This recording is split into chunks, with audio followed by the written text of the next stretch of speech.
Good afternoon, dear students. Today we will continue our lesson number 4, that is the importance of air. So we'll start from water vapor. Water vapor is the gaseous form of water. In nature, water from ponds, lakes, rivers and oceans evaporates to form water vapor. Water evaporates faster on a warm sunny day and when it is windy. देखो water vapour होता है क्या, water का ही gaseous form, ठीक है।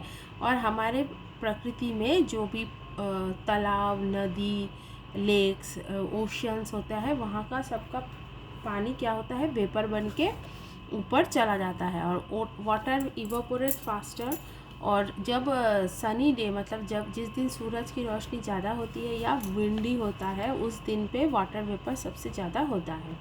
Plants also add water vapour into the air. The process through which plants release water vapour is called transpiration. और plants जो होते हैं वो भी वाटर वेपर एयर में छोड़ता है, और जिस प्रोसेस के माध्यम से प्लांट्स वाटर को रिलीज़ करता है, वाटर वेपर को रिलीज़ करता है, उस प्रोसेस को हम ट्रांसपिरेशन बोलते हैं। The water vapour in the air causes different kinds of weather condition such as dew, fog and clouds. और ये जो वाटर वेपर है, यही हवा में अलग अलग टाइप के वेदर कंडीशंस को भी पैदा करती है, जैसे कि due, fog, clouds etcetera. Dust in the air. Air also contains dust particles. If you observe rays of sunlight entering a room, you will see tiny dust particles floating in the air. Air contains particulate matter such as dust, pollen and fibers. It can also have ash, coal, oil, petrol and diesel particles from the industries and automobiles. अब है क्या है air. Air में क्या होता है, dust particles रहता है, मतलब धूल मिट्टी के जो कण होते हैं छोटे छोटे, वो रहता है। ये आप कैसे देख सकते हो, जब कभी भी आपके रूम में सनलाइट आ रही हो, उसमें आप अच्छे से देखना, तब आपको दिखाई देगा हवा में कि कितने सारे डस्ट पार्टिकल्स उसमें तैर रहा है। और एयर में जो पार्टिकल्स रहता है उसमें डस्ट, पोलन और फाइबर्स रहता है। और इसके अलावा ऐश, कोल, ऑयल पेट्रोल और डीजल के जो पार्टिकल्स इंडस्ट्रीज और ऑटोमोबाइल से निकलता है, वो सब भी एयर में मिला हुआ रहता है। देन है micro organisms. The air around us carries a wide variety of micro organisms such as bacteria, fungi and viruses.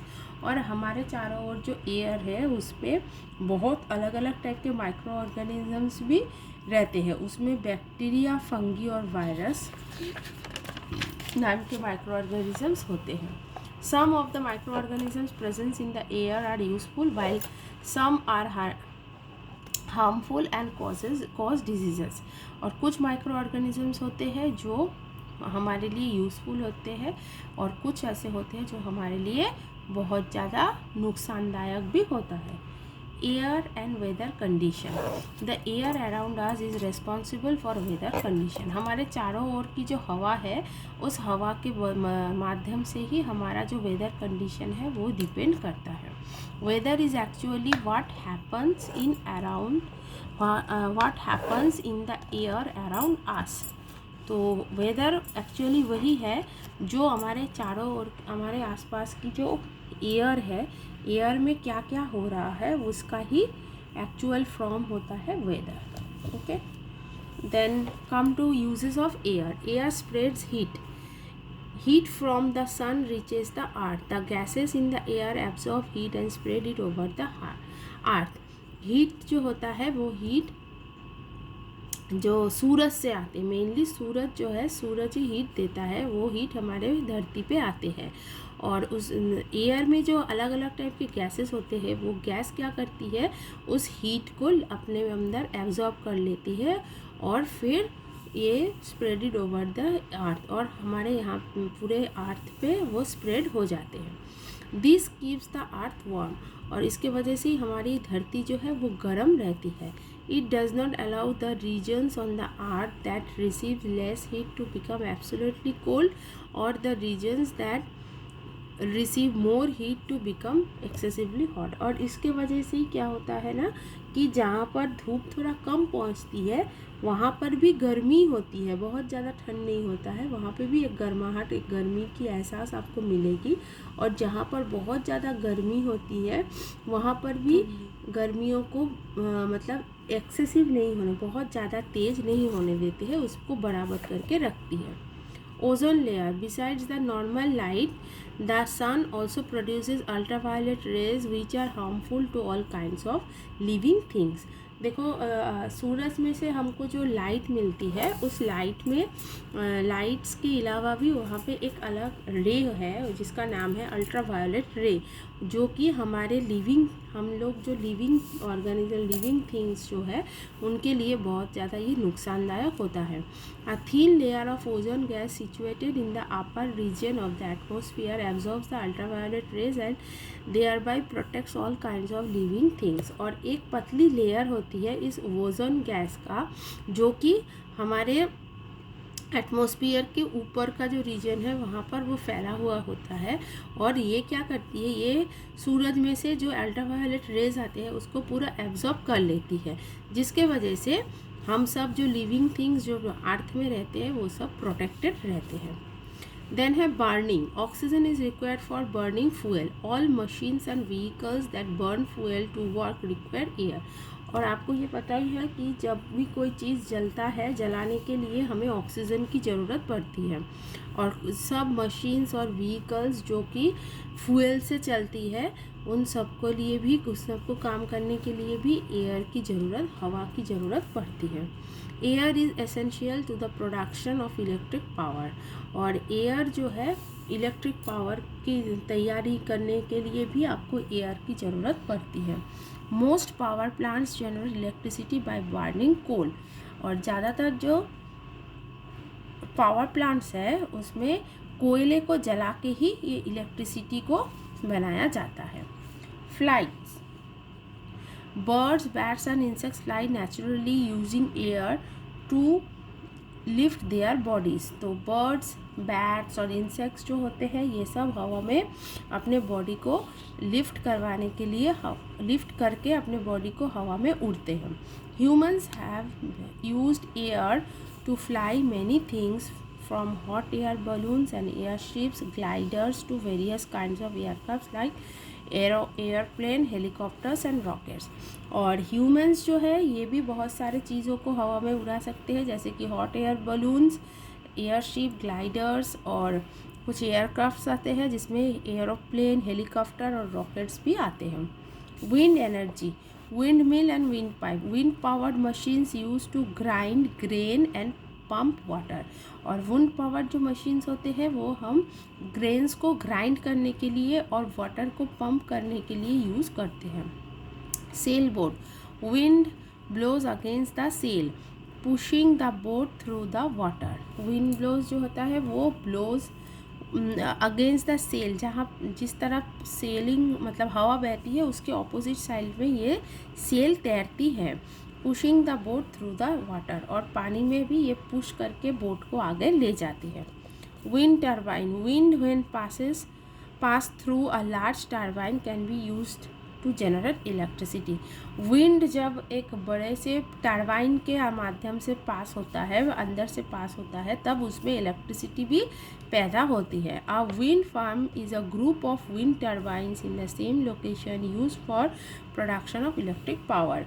और विंड पाइप जो होते हैं, विंड फार्म्स जो होते हैं वो क्या करते हैं, एक ही जगह पे बहुत सारे विंड टर्बाइंस को लगाते हैं ताकि उसमें से वो इलेक्ट्रिसिटी पैदा कर सकें।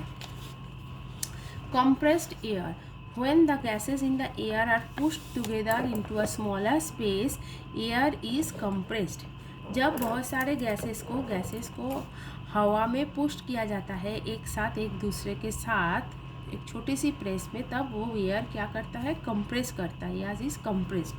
Compressed air has more force and it used in many tools like drills and pen sprayer.